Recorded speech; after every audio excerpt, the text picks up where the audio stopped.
እንዴት ናችሁ? ሰላም ናችሁ? የዚህ ቪዲዮ የኢንፍሉዌንሲ ስሮ አማሪክ ቻናል ተማሪዎች እንዴት ናችሁ? ዛሬ አዲስ ርዕስ ይዤ መጥቻለሁ። ዛሬ ሥርዓተ-ነጥብ ነው ወይም punctuation mark ነው።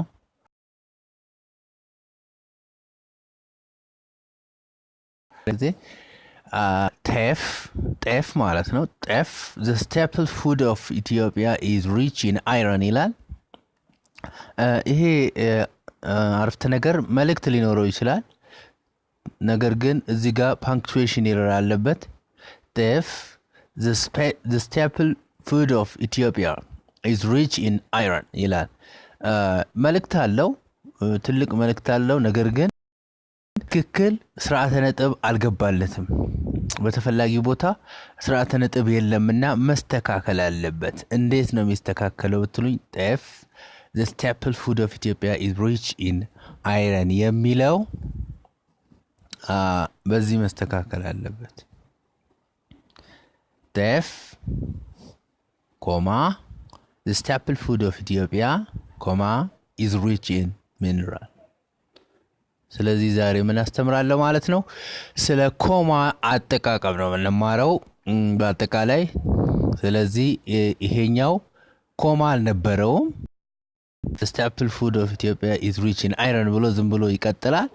ነገር ግን እዚህ ጋር ኮማ ስናስገባለት ትክክለኛ ግራማቲካል ይሆናል ማለት ነው።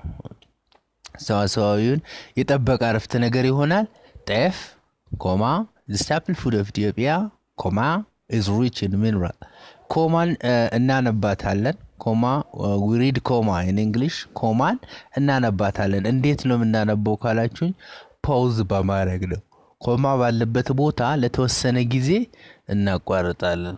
ለምሳሌ እኔ አሁን ሳነበው ይሄኛውን ጤፍ the staple food of Ethiopia is rich in mineral ገብቷችኋል አይደል? እዛ ጋር ፖዝ ማድረግ አለብን። ኮማ ባለበት ፖዝ ማድረግ አለብን ስናነበው ማለት ነው። ዛሬ እንግዲህ የኮማን አጠቃቀም እንማራለን። ኮማ is the most important, very important English punctuation ነው። እንግሊዝኛ ውስጥ በጣም ጠቃሚ የሆነ punctuation mark ነው ኮማ። ዛሬ ስለሱ አጠቃቀም እንመለከታለን። ቅድም አሁን አንድ አይተናል። አሁን ደግሞ አንድ በአንድ የኮማን አጠቃቀም እንመለከታለን። የመጀመሪያው የኮማ ጥቅም ምንድነው የምትሉኝ? ኮማ to separate list of items ይላል። ኮማ is used to separate list of items። በዝርዝር የተቀመጡ ነገሮችን አይተሞች፣ ነገሮች፣ እቃዎች ምናምን ከሆነ በዝርዝር በስትሬት ከተቀመጡ እነሱ መሃላቸው ላይ ኮማ ማስገባት ግድ ነው። ለምሳሌ ኤግዛምፕል Sarah bought orange, banana and apple ይላልና Sarah bought orange, banana and apple የሚለው Sarah bought orange, banana እና አፕል እነኚህ ሶስቱ ነገሮች ሊስት ኦፍ አይተምስ ናቸው። ተመሳሳይ አይነቶች ፍሩቶች ናቸውና እነሱ ሲዘረዘሩ አንድ ላይ ሲቀመጡ በእነሱ መካከል ኮማ መግባት አለበት። ኦኬ ጋይስ ኦሬንጅ ባናና ኤንድ አፕል ኦሬንጅ ባናና ኤንድ አፕል ከኤንድ በፊት ኮማ ይገባል ወይ የሚለው አዎ ይገባል። በአሜሪካን እንግሊሽ ይገባል። በብሪቲሽ እንግሊሽ ግን አይገባም። ኦኬ ኤንድ ካለ አይገባም። ነገር ግን የአሜሪካን እንግሊሽ ትንሽ አድቫንስድ ነውና እሱ ይሻላል በሚል ነው እኔ ከኤንድ በፊት ኮማ ያስገባሁት። እኔ እንደዛ ነው የምጠቀመው፣ ምክንያቱም እሱ የተሻለ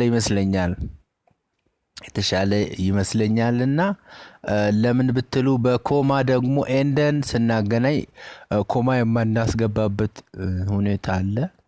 ነገር ግን እዚህ ጋር ዝርዝር ሲሆን ከኤንድ በፊትም ኮማ ብንጠቀም ችግር የለውም ማለት ነው።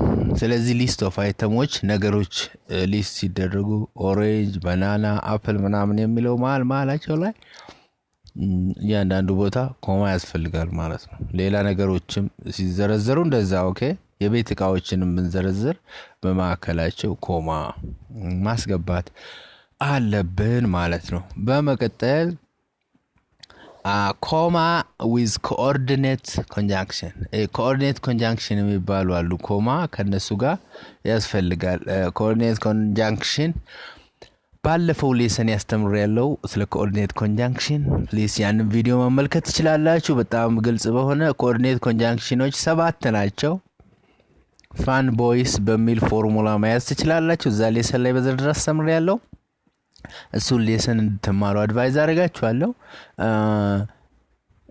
ኮማ ከኮንጃንክሽን ጋር እንጠቀማለን ከኮኦርዲኔት ኮንጃንክሽን የሚባሉት ፋን ቦይስ በሚል ፎርሙላ ነው ለምሳሌ በትን እዚህ ጋር ከኮኦርዲኔት ኮንጃንክሽን ውስጥ ተጠቅሜያለሁ ላላ likes cat but she dislikes rat ኦኬ ከበት በፊት ምን ተጠቀምኩ ማለት ነው ኮማ ተጠቀምኩ ቢኮዝም ቢሆን ከሱ በፊት ኮማ ነው የሚገባው ቢኮዝ ኮኦርዲኔት ኮንጃንክሽን ስለሆነ ማለት ነው ኦኬ ስለዚህ ሁለት አረፍተ ነገሮችን በኮኦርዲኔት ኮንጃንክሽን አያይዘን ስንጽፍ ከኮኦርዲኔት ኮንጃንክሽኑ ፊት ለፊት ኮማ ይገባል ማለት ነው ኮማ ይገባል ስናነበውም ይነበባል ላላ likes cat but ስለዚህ cat ከሚለው ቀጥሎ ትንሽ ፖዝ እናደርጋለን ምክንያቱም ኮማ ስላለ ማለት ነው ስለዚህ ከኮኦርዲኔት ኮንጃንክሽን ጋር እንደዚህ ነው የምንጠቀመው ኮኦርዲኔት ኮንጃንክሽኖች ብዙ ናቸው 7 ናቸው ከሰባቱም ፊት ለፊት እንጠቀማለን ማለት ነው ኮማ ሶስተኛ comma to separate the non-essential information non-essential የሚባሉ አሉ በጣም አስፈላጊ ያልሆነ ኢንፎርሜሽን አንዳንዴ ተጨማሪ ስለምናወራለት ናውን ስለ ሳብጀክቱ ተጨማሪ መረጃ መስጠት እንፈልግ non essential information ይባላል it's not በጣም አስፈላጊ እዚህ ጋር መነገር የተፈለገው ሳይሆን ለምሳሌ ኤግዛምፕል Trump the current president of USA is 70 years old ይላል አሁን እዚህ ጋር መነገር የተፈለገው ይሄ አረፍተ ነገር 70 አመት መሆኑ ነው Trump is 70 years old የሚለው ዋናው መልእክቱ ነው ይሄ ኮማ ማከለ ያለው the current president of USA የሚለው አንደኛ ብዙ ሰው ያውቀዋል ሁለተኛ እዚህ አረፍተ ነገር ውስጥ መነገር የተፈለገው ያሁኑ አሜሪካ ፕሬዚደንት መሆኑ ሳይሆን ዋና የዚህ አረፍተ ነገር ዓላማ 70 አመቱ መሆኑ ነው እንግዲህ አመቱን እድሜውን ባናውቅም Trump is 70 years old የሚለው ዋናው የዚህ አረፍተ ነገር መልእክት ነው ነገር ግን ተጨማሪ በጣም አስፈላጊ ያልሆነ the current president of USA የሚለው ተጨምሯል ስለዚህ ይሄ the non essential part of the sentence ነው ስለዚህ እዚህ ጋር non essential ለመለየት ኮማ እንጠቀማለን Trump comma the current president of USA comma is 70 years old ብለን the non essential በጣም ጠቃሚ ያልሆነውን ኢንፎርሜሽን በኮማ ሴት ኦፍ እናደርጋለን ወይም እንለያለን ማለት ነው አራተኛ to set off interrupters አራተኛ ጥቅሙ to set off interrupters እንግሊዝኛ ውስጥ interrupters የሚባሉ ነገሮች አሉ ቃላቶች ፍሬዞች አሉ እነዚህ ኢንተራፕተሮች አረፍተ ነገር መሃል ሲገቡ በኮማ እነሱንም እንለያለን ኦኬ ለምሳሌ ኤግዛምፕል the thief in any case should be held responsible ይላል the thief in any case should be held responsible እዚህም ጋር the thief should be held responsible የሚለው ዋና መልእክቱ ነው ነገር ግን ኢንተራፕተራል in any case የሚለው የሆነ ስትረስ ለመጨመር ወይም ደግሞ ትኩረት ለመጨመር የገባ in any case በማንኛውም ሁኔታ መያዝ አለበት ተጠያቂ መሆን አለበት ሌባው የሚል ሐሳብ አለው ስለዚህ in any case የሚለው interrupter ነው okay guys the thief after all should be held responsible the thief in any case should be held responsible ምናምን የሚሉ ቃላቶች ኢንተራፕተርስ ይባላሉ። ስለዚህ እነኚህን ኢንተራፕተሮች በኮማ ነው ከሌላው የአረፍተ ነገር ክፍል የምንለየው ማለት ነው። ስለዚህ ስለ ኢንተራፕተርስ ደግሞ አዲስ ሌሰን አስተምራለሁ። ምንድናቸው ኢንተራፕተርስ፣ እንዴት ነው የምንጠቀማቸው የሚለውን እንግሊዝኛ ለማወቅ እያንዳንዱን ማወቅ አለብን። ስናነብ ላይገባን ይችላል። ስለዚህ ኢንተራፕተርና አለማወቅ እንግሊዝኛችንን ከባድ ሊያደርግብን ይችላል። እንግሊዝኛን መናገር ወይም መጻፍ ወይም መረዳት ከባድ እንዳያደርግብን እያንዳንዱን ነገር ቢያንስ ምንነቱን ማወቅ አለብን። ኢንተራፕተርስ የሚባሉት ምን እንደሆኑ ምን ጥቅማቸው ምን እንደሆነ በሚቀጥሉት ሌሰኖች አስተምራለሁ። እሱንም እንድትከታተሉ አሳስባችኋለሁ። እኔ በጣም ቀላል በሆነ መንገድ እንግሊዝኛን በማስተማር እችላለሁ ብላችሁ ከተነሳችሁ በእርግጠኝነት ጥሩ የእንግሊዝኛ አዋቂ፣ ተናጋሪ፣ ጻፊ፣ አንባቢ እንደምትሆኑ እርግጠኛ ነኝ። ይህ ቻናል እንግሊዝኛን በቀላል በአማርኛ አድርጎ የሚያብራራ ነው። እንግዲህ ከድምጽ ጋር ነው። በጣም ግልጽ ነው ብዬ አስባለሁ። ጥያቄ ካላችሁ ደግሞ በኮሜንት መጻፍ ትችላላችሁ። ፕሊዝ ኮሜንት አድርጉ። ፕሊዝ ኮሜንት ስጽፉ እኔ መልስ ሰጣለሁ። በጣም እናንተን ሐሳብ አከብራለሁ። ደግሞ እንደዛውም መልስ ሰጥበታለሁ። ስለዚህ በማንኛውም ጥያቄ እንዴት ሌሰኑን መቅረጽ እንዳለብኝ ማሳሰብ ትችላላችሁ። ነገር ግን ይህን ቻናል ሰብስክራይብ ማድረግ እንዳትረሱ። ሰብስክራይብ ስታደርጉ እኔንም ታበረታቱኛላችሁ። ብዙ የተሻሉ ቪዲዮዎችን ለእናንተ የሚመጥኑ በእናንተ ፍላጎት ማስተማር እችላለሁ። ስለዚህ ሰብስክራይብ እና ከፊት ለፊት ያለችዋን እቺ የማስታወሻ ደወል አለች። እሷን ደወልም ክሊክ እንድታደርጉ አሳስባችኋለሁ። አመሰግናለሁ።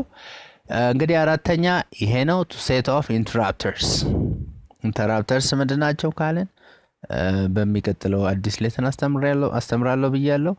ስለዚህ ለማንኛውም ዛሬ ኢንተራፕተሮችን ለምሳሌ the thief in any case should be held responsible in any case በማንኛውም ሁኔታ የሚለው አሁን ኢንተራፕተር the thief after all should be held responsible after all የሚለው በኮማ ነው ሴት ኦፍ የሚደረገው የሚለየው፣ እሱም ኢንተራፕተር ነው። ስለዚህ ኢንተራፕተሮች ለመለየት እንደዚህ እንጠቀማለን ማለት ነው። ወደ ሌላኛው ስናልፍ ይሄኛው እናገኛለን። after dependent clause አንዳንድ አረፍተ ነገሮች ሁለት ክሎዞች ይኖሯቸዋል፣ dependent clause እና independent clause። ለምሳሌ ይሄን አረፍተ ነገር እንመልከተው እስቲ። when I was a student ተማሪ ሳለሁ I used to study hard በጣም አጠና ነበረ ይላል። when I was a student I used to study hard አሁን ግን I used to ካልን አሁን አያጠናም ማለት ነው። ኦኬ ጋይስ አቁሟል ማለት ነው። used to ባለፈ ጊዜ የነበረንን ባህሪ ወይም ልምድ ለመንገር ወይም ለመናገር ነው የሚጠቅመን ማለት ነው። ስለዚህ እዚህ ጋር አሁን እኔ መናገር የፈለኩት የኮማን ጥቅም ስለሆነ when I was a student when I was a student, I used to study hard. When I was a student የሚለው አሁን dependent clause ነው guys. okay when I was a student ተማሪ ሳለሁ አላለቀም። ይሄ ሐሳቡ ያለቀ አረፍተ ነገር አይደለም። ተማሪ ሳለሁ ምን ሆንክ አይልም። ይሄኛው independent clause ነው። I used to study hard የሚለው ከሌለ ትርጉሙ ሙሉ አይሆንም። ስለዚህ dependent clauseን ከindependent clause ለመለየት ኮማን እንጠቀማለን። ኦኬ I used to study hard የሚለው independent clause ነው፣ ሙሉ አረፍተ ነገር ነው፣ መልእክት አለው። I used to study hard በጣም አጠና ነበረ ካል ሙሉ አረፍተ ነገር ነው። ኦኬ ሐሳቡ when I was a student የሚለው ግን በራሱ ሙሉ አይደለም። ስለዚህ እቺ independent clauseን ከindependentቷ ለመለየት ምን እንጠቀማለን? ኮማ። ኮንዲሽናል ሴንቴንሶችም እንደዛ ናቸው። ኮንዲሽናል ሴንቴንሶች when if I were a bird I would fly. if I were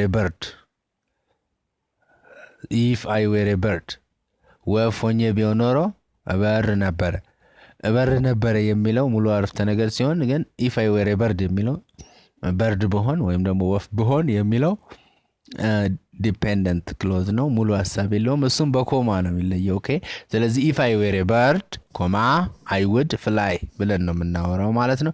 እሱንም ስለ conditional sentence አስተምረን እንማራለን። በድጋሚ ስለተመለከታችሁ አመሰግናለሁ thanks for watching ይሄ lesson በጣም ጠቅሟችኋል ብዬ አስባለሁ thank you very much for watching my lesson for attending this class and don't forget again to subscribe to this Influences from Amharic channel subscribe ማድረግ አሁንም ከታች ያለውን ቀይ በመጫን subscribe እንድታደርጉ subscribe ስታደርጉ ቪዲዮዎችን ሁሌም ሳትፈልጉ መማር ትችላላችሁ ይመጣላችኋል መልእክቱ ማለት ነው በፈለጋችሁበት ሰዓት ፕሮግራም አድርጋችሁ መማር ትችላላችሁ ሰብስክራይብ ስላደረጋችሁ አመሰግናለሁ በሚቀጥለው ሌሰን እስክንገናኝ ሰላም ቆዩላችኋለሁ goodbye